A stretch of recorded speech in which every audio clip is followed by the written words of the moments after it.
بسم اللہ الرحمن الرحیم. تو ان شاء اللہ تعالیٰ اس سیشن میں ہم جو ہے قرآن کریم میں کچھ ایسے لفظ ہیں جو ہمارے بھی بول چال کے اندر بہت آتے ہیں. اس کو لوگ شاید اردو کا لفظ سمجھتے ہوں گے لیکن دراصل وہ ایکچوئل میں عربی کے لفظ ہیں. تو ہم دیکھیں گے کہ اپن لوگوں کو اس میں سے کتنے لفظ آتے ہیں. جیسے کہ سب سے پہلا لفظ ہم پڑھیں گے وہ ہے اللہ، سب کو معلوم ہے. محمد، یہ بھی سب کو معلوم ہے. اسلام، یہ جو لفظ ہیں یہ سب ہمارے روز کے بول چال میں آتے ہیں.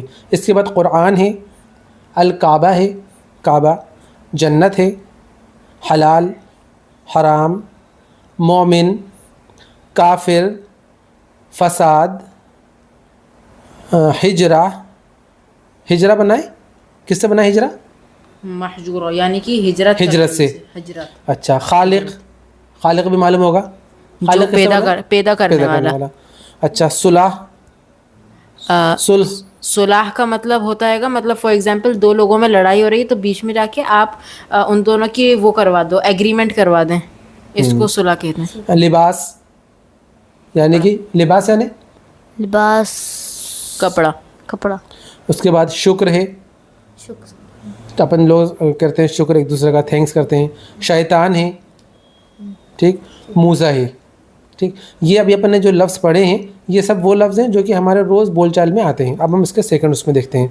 اسی طرح سے طوفان ہے، حق ہے. اپن کہتے ہیں نا یہ حق ہے، یہ غلط ہے، یہ باطل ہے. یہ حق، حق مطلب سچ. باطل جھوٹ. ذکر کا مطلب اذکار، جیسے اذکار، ٹھیک ہے. مطلب اللہ تعالیٰ کا ذکر کرنا، اللہ تعالیٰ کو یاد کرنا. شرک، یعنی اللہ کے سوا کسی اور کو شریک بنانا، مطلب کسی اور کے ساتھ شرک کرنا. توبہ، رجوع کر لینا. یعنی آپ نے کوئی غلطی کری تو اس سے رجوع کر لینا، اس سے پلٹ جانا. خیر، خیر کا مطلب یعنی ہوئی، اچھائی.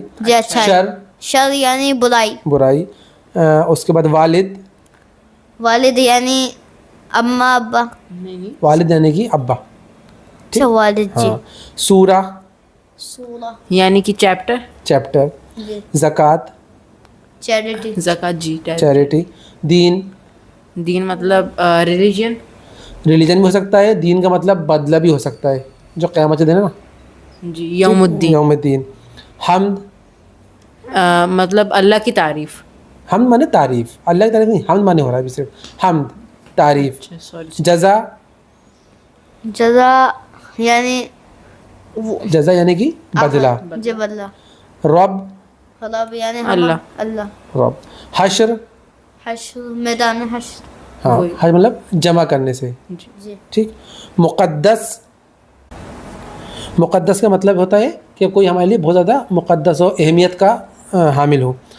مبارک، جیسے کہ عید مبارک، کانگریچولیشن. تو یہ ہم نے جتنے بھی ابھی تک لفظ پڑھے ہیں یہ وہ لفظ ہیں جو قرآن کے اندر کئی بار آئے ہیں. تو اگر ہم ان لفظ، اور یہ سب لفظ وہ ہیں جو ہمارے ذہنوں کے اندر موجود ہیں، ہم کو ان کا ٹرانسلیشن دیکھنے کی ضرورت نہیں پڑی، یعنی یہ سب ہم کو یاد ہے. تو اب یہ جو لفظ ہیں ان کو آپ کو اگر بار بار اگر آپ ریپیٹ کریں گے تو ان شاء اللہ تعالیٰ کیا ہوگا، ان شاء اللہ تعالیٰ یہ لفظ ہمارے ذہنوں میں اور نقش ہو جائیں گے اور بیٹھ جائیں گے.